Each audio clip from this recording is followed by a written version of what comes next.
Good morning, everyone. Thank you for joining us today for the Explainer. Last time, we talked about the really weird new physics that pops up when you get down to the nanoscale. So today, we're going to zoom right in on the materials themselves, these incredible building blocks that are powering a whole new tech revolution. You know, from sunscreens you can't even see to computer chips of the future, it all starts right here. And to guide us through it all, I am so thrilled to have our expert back with us. It's great to have you. Thanks for having me back. Oh, it's such a fascinating topic. Once you get a handle on the properties like we did last time, you start to see just how incredibly diverse and honestly powerful this whole family of materials really is. I'm really excited to get into it. Fantastic. All right, so here's our game plan for today. First, we're going to start with the absolute fundamentals. How do scientists even begin to talk about and classify these things? Then we'll dive headfirst into the amazing world of carbon. After that, we'll get into inorganic and quantum materials. Then we'll see how you can combine these into really complex engineered structures, and this is the big one, how they're actually made. Finally, we'll zoom back out and put it all together to see the big picture. Okay, so Section 1, Foundations. You know, before we can get into the really mind-bending stuff, we've got to build that base, right? We need a common language to make sure we're all on the same page. So, Evelyn, let's just dive right in with the most fundamental question. We throw this term nanomaterial around all the time, but what does it really actually mean? And how do scientists even start to sort this huge, diverse group of materials so that it all makes sense? Yeah, that's exactly where we need to start, Alex. A nanomaterial isn't just one thing. It's a really broad category for any material where at least one of its dimensions is in that 1 to 100 nanometer range. And just to give you a sense of scale, a single human hair is about 80,000 nanometers wide. So we are talking about structures that are just impossibly small. The most common and I think most helpful way to classify them is by their dimensionality. Basically, it's all about how many of their dimensions are bigger than that nanoscale range. And this gives us 4 really clear groups to work with. So first up, we have zero-dimensional or 0D nanomaterials. I want you to think of these as basically a single point in space. Their length, their width, their height, all of it is stuck down in that tiny 1 to 100 nanometer scale. They're nano in every single direction. The classic examples here are things like nanoparticles, tiny little balls of gold, or the quantum dots we're going to talk about in a bit. They are, for all intents and purposes, just nanoscale dots. Okay, so what's next? One-dimensional, or 1D. Now, if 0D was a dot, think of 1D as a line. With these, 2 of the dimensions are still stuck at the nanoscale, but the third one is allowed to grow much, much longer.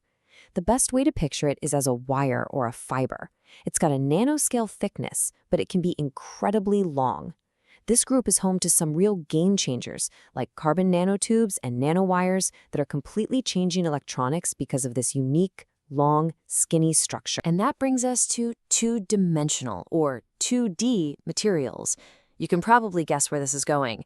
If 0D is a dot and 1D is a line, 2D is a plane. It's an incredibly, ridiculously thin sheet. So here, only one dimension, the thickness, is at the nanoscale, while its length and width can be, well, huge in comparison. The most famous example, the one that's got everybody so excited, is graphene, which is literally a sheet of carbon that is only one single atom thick. All right, so finally, we have 3D nanomaterials. Now this one can feel a little weird at first, right? Because these are materials that are big in all 3 dimensions. You can actually hold them in your hand. The secret, though, is that their internal structure, what's on the inside, is engineered at the nanoscale. Think about a brick wall. The wall itself is huge, but it's made up of these smaller repeating units, the bricks. A 3D nanomaterial is kind of like that. It's a bulk material, like a chunk of plastic or metal, that's filled with these tiny nanofeatures, like networks of pores or nanoparticles mixed all the way through. Nanocomposites are the perfect example of this idea. Okay, that classification is incredibly helpful. It really gives us a solid framework. We've got 0D dots, 1D wires, 2D sheets, and 3D bulk stuff with nano insides. So with that foundation laid, let's jump into Section 2 and talk about a truly amazing group, a world of carbon. I mean, we all know carbon is the backbone of life, but at the nanoscale, it's something else entirely. So, Evelyn, our source material refers to these as allotropes of wonder, which is quite a name. Let's start with the first one on the list. What exactly are fullerenes, and can you tell us a bit about their most famous form? Of course, fullerenes are just this amazing family of 0D nanomaterials. What they are molecules made up of nothing but carbon atoms, arranged to form a completely hollow, cage-like structure. They can look like a sphere, or an oval, or even a tube. And this slide shows the most famous one of all, Buckminster fullerene, also known as C60. It's made of exactly 60 carbon atoms, and they're arranged in this pattern of hexagons and pentagons that creates a structure, well, that looks exactly like a classic soccer ball. It's often just called a buckyball for short. And because it's this perfect, hollow sphere, it has some really cool potential uses. It's being looked at for everything from high-performance lubricants to being a powerful antioxidant in medicine, and even for creating new types of electronics. It was really one of the first nano-objects that truly grabbed everyone's imagination. From a buckyball to a nanotube, it seems like a pretty logical jump in shape. So what are these carbon nanotubes, or CNTs? And why do we keep hearing about their almost unbelievable properties? Oh yeah, and the hype is real. A carbon nanotube is pretty much a 1D version of a fullerene. The easiest way to think about it is to imagine taking a single sheet of graphene, which we'll get to in a second, and rolling it up into a flawless, seamless cylinder. That's a single-walled carbon nanotube. And you can even have multiple tubes nested inside each other, kind of like a Russian doll, to make what we call multi-walled nanotubes. What makes them so incredible are their physical properties. They basically push the limits of what we thought materials could do. I mean, we are talking about a material that is over 100 times stronger than steel, but at just a tiny fraction of the weight. That strength-to-weight ratio is almost hard to believe. That property alone could totally change things like space travel, just by making everything so much lighter to launch. And on top of that, they are amazing conductors of both electricity and heat. This incredible combination makes them a sort of holy grail material for so many things, from making polymer parts for aerospace super strong to developing new kinds of transparent conductive films for things like touchscreens and solar cells. Strength, conductivity, lightweight. That is just an incredible trifecta of properties. Now, you said CNTs are basically rolled up sheets of graphene. So let's unroll that tube and look at the wonder material itself. What is graphene, and why does it feel like it's the most hyped material of the century? The hype is absolutely justified, Alex. Graphene is that fundamental 2D material that fullerenes and nanotubes are built from. It's just a single, flat layer of carbon atoms, all linked together in a two-dimensional honeycomb pattern. It's pure carbon, and it's only one atom thick. And the reason for all the excitement is that when you get carbon into this unique form, it suddenly shows off a whole bunch of record-breaking properties all at once. And this quote, it just says everything, doesn't it? It is, and this is literal, the strongest material humanity has ever measured. A sheet of graphene that's thinner than plastic wrap is, pound for pound, stronger than diamond or steel. But its strength is really just the beginning of the story. The list of world records just keeps going. On top of being the strongest, it's one of the best conductors of heat and electricity we know of. Because it's only one atom thick, it's almost perfectly transparent to light. And, of course, it's super flexible. It's so rare for one single material to have all of these top-tier properties at the same time. That's why its potential applications are so ridiculously broad, touching on everything from flexible foldable smartphones and wearable medical sensors to revolutionary computer chips and ultra-efficient batteries. It really is just a remarkable family of materials. Okay, so let's shift gears a bit in section 3.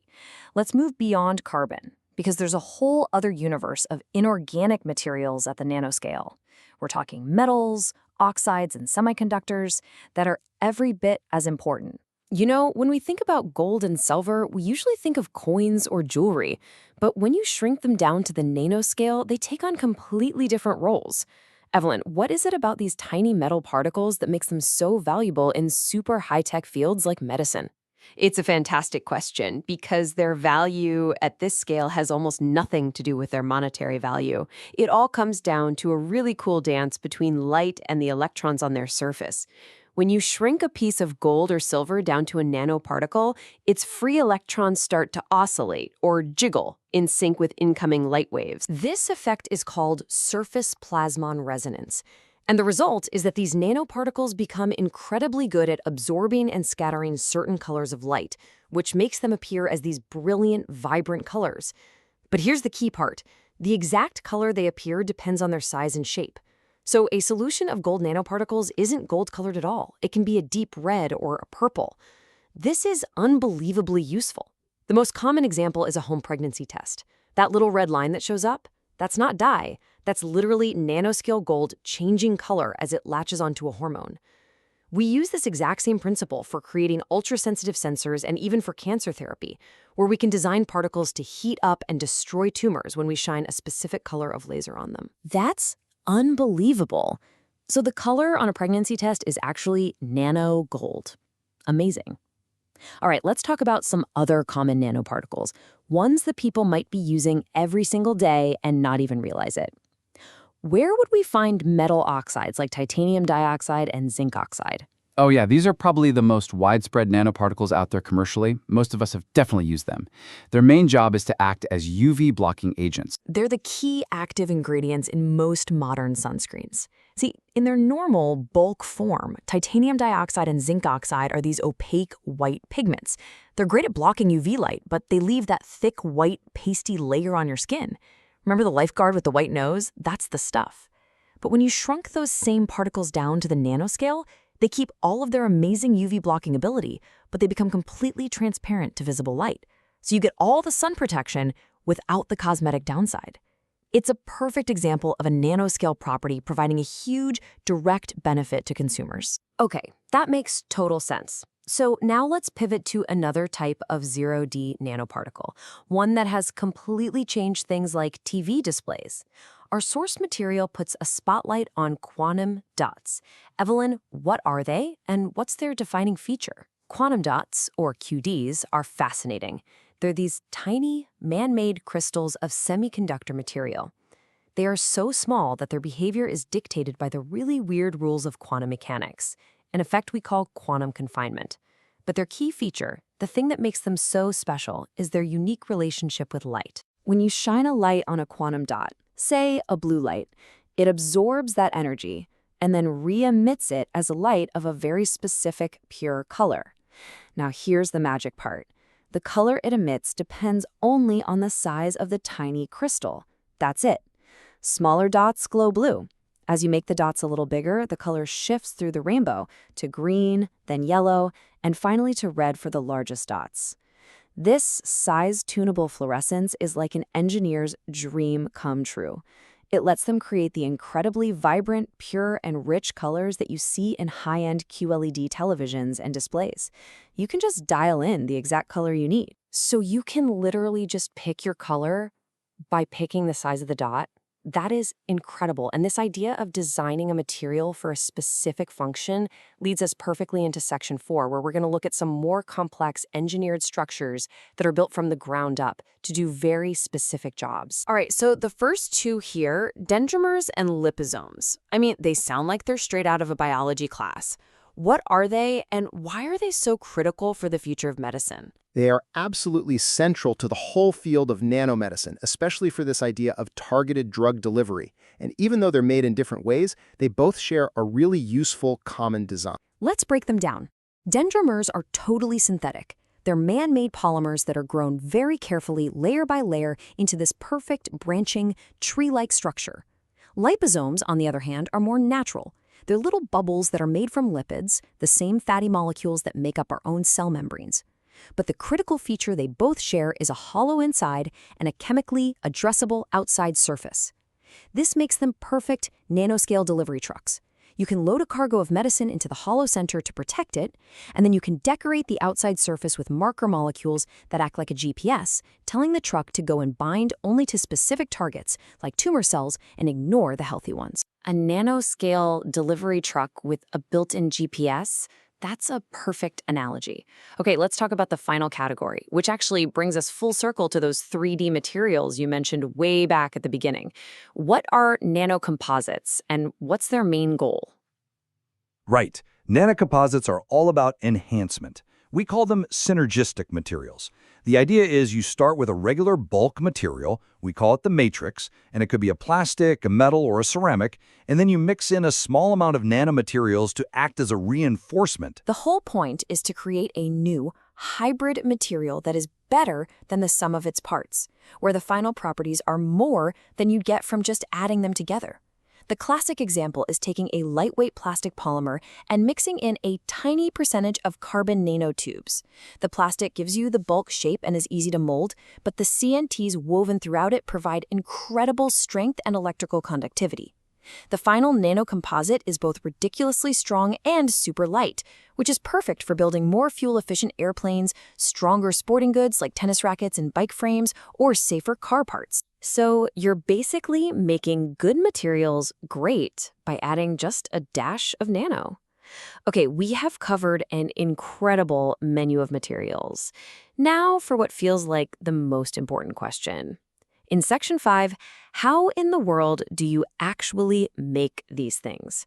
This is the art and science of nanofabrication. It really is both an art and a science. I mean, trying to create structures this small with this much precision is a huge, huge challenge.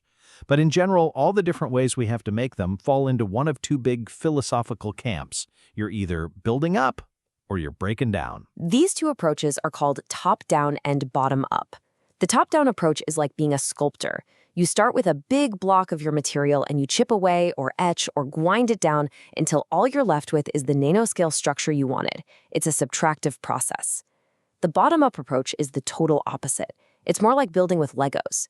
You start with the individual atoms or molecules as your tiny building blocks, and you use things like chemical reactions to get them to assemble themselves into the final nanostructure from scratch. It's an additive process. Top-down carving versus bottom-up building. Got it. That makes perfect sense. Can you walk us through a few real-world examples of how these actually work in a lab? Absolutely. Let's look at a few of the most common techniques that represent each of those philosophies. This gives a really good snapshot. Sol-gel is a classic bottom-up chemical method where you go from a liquid precursor, a sol, to a solid network, a gel, that traps your nanoparticles. Hydrothermal synthesis is also bottom-up. Think of it like a high-tech pressure cooker that uses hot, high-pressure water to grow perfect nanocrystals. On the top-down side, you have ball milling. This one is pure brute force. You're literally just grinding a bulk material down with heavy steel balls until it becomes a nanopowder.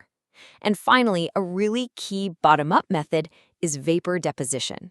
Here, you basically vaporize a material and let it snow or deposit onto a surface, atom by atom. This is how we grow the absolute highest quality graphene and carbon nanotubes. It's just amazing to think about the range of techniques, from brute force grinding to this incredibly precise atomic snow. Okay, that brings us to our final section, the big picture and beyond. We've talked about what these materials are, how they're different, and how they're made. So let's tie it all together. So, Evelyn, to kind of wrap this all up, why is it so critically important to understand this entire toolkit, not just the materials themselves, but also the methods we use to make them? Because in nanotechnology, Alex, the material and the method are completely inseparable. You simply cannot have one without the other. The real innovation isn't just discovering a material like graphene, it's discovering a way to make high-quality graphene reliably and by the square meter. The method is what turns a cool scientific curiosity into a technology that can actually change the world. You can see the connection perfectly here. For every one of these dream applications, like stronger airplanes with CNTs or better TVs with quantum dots, that dream only starts to become a reality when we master the synthesis. Understanding the what, the properties of the material, tells you what might be possible someday. But mastering the how, the fabrication method, is what allows you to actually get up and build the future. It is the bridge that connects the discovery to the final product. So it really boils down to that, doesn't it? Mastering the how is what truly unlocks the potential of the what. And as our source material points out, for the year 2025, the entire global focus is shifting to this idea of precision synthesis. It's not enough anymore to just make nanoparticles. The real challenge now is to make them with the exact size, the exact shape, and the exact structure needed for a very specific job. That ability to precisely tailor-make these building blocks is what's going to drive the next wave of technology in absolutely every field you can imagine. Dr. Reed, this has been an absolutely fantastic and clear tour of the entire nanomaterials toolkit. Thank you so much for breaking it all down for us. It was my pleasure, Alex. It's a field that's moving so incredibly fast, and getting these fundamentals down is so key. And for our audience, think of it this way. We've just unpacked the entire toolbox. So the next logical question is, what are we going to build with it? Join us for our next explainer, where we'll explore exactly that: nanotechnology in electronics and computing. We'll be asking the huge question, are we on the edge of a brand new Moore's Law, one that's powered by these tiny materials? All right, that's all the time we have for today. Thank you so much for joining us. To make sure you catch that next conversation about nanoelectronics, be sure to subscribe to our channel, Tech, AI, and Beyond, and ring that notification bell so you don't miss a thing. We'll see you next time.